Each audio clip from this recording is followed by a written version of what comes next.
My name is George Asante. I'm the Managing Director and Head of Markets for Barclays Africa, excluding South Africa.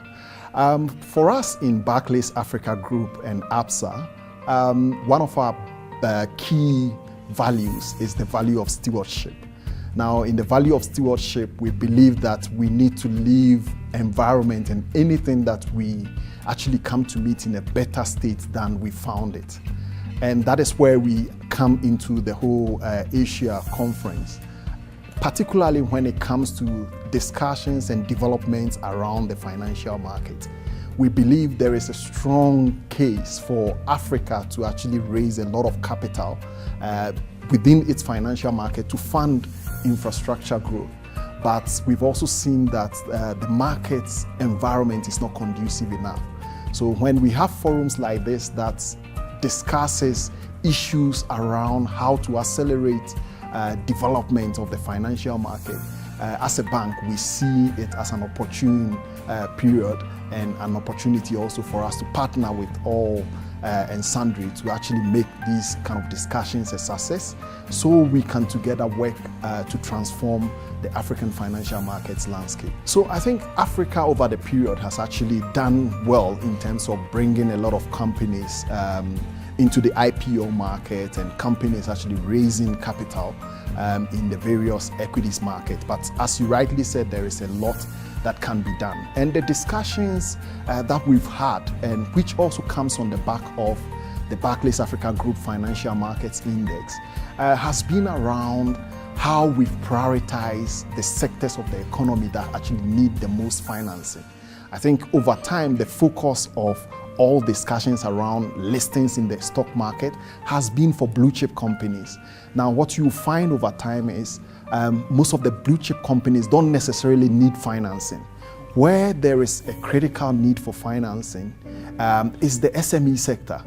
And therefore, out of the discussions that we've had today, I think one of the things that is coming up is, can we reprioritize and begin to look at innovative ways of helping SMEs rather than the heightened focus that we've historically placed on blue chip companies. And I think for me, that is really a welcome idea because Africa will grow, and the engine of growth, as we've always said, will have to be the SME sector. How do we turn the discussions in the stock market to now focus strictly and from a priority perspective on what we can do to make it easy for SMEs to raise funding from the capital market, whether it's from the equity market or it's actually from the bond market. And those discussions, I believe, are quite interesting. From what we've done right over the time perspective, I think most of the African markets have been able to put in place structures that facilitate raising of funding for government. It is now time for us to now put structures in place that makes it easy for corporates and particularly SMEs to raise those fundings as well. So we've done well on the government side, but there is a bit more work we need to do on the corporate bond market side and also SME access to the stock market in terms of raising financing side, which I think going forward will have to be a focal point for almost all the exchanges. There's been a lot of work that has been done in terms of having people sitting in Kenya being able to access the Nigerian Stock Exchange. And as a bank that focuses on customers, a lot of the feedback we're getting from customers who sit in Nigeria or sit in Gaborone, in Botswana, or sit in Mauritius is that they increasingly want to have exposure to other companies in other markets. So the project on making accessibility of African risk in other jurisdictions easy for investors in the opposite jurisdiction is actually a welcome idea.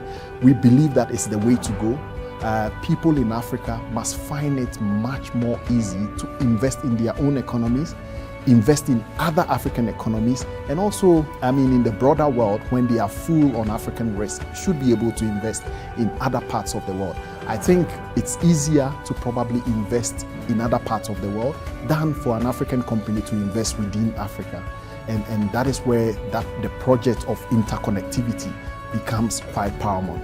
It's going well. I don't think we've gotten to a point where it becomes so seamless, and we need to put a bit more focus on making it a bit more seamless for investors. So I think, the discussion on financial markets development has started and it's been ongoing. At this point in Africa's old development, and given everything that is happening on the global stage with other institutions in other markets de-risking in the African continent, it's become more imperative for Africa to focus on what it can do within its financial markets to make sure that fundraising is actually very easy for its companies, whether big or its SME as well. So I think the conclusion is that development of financial markets, it's not a nice to have. It's actually a critical imperative that can drive economic development.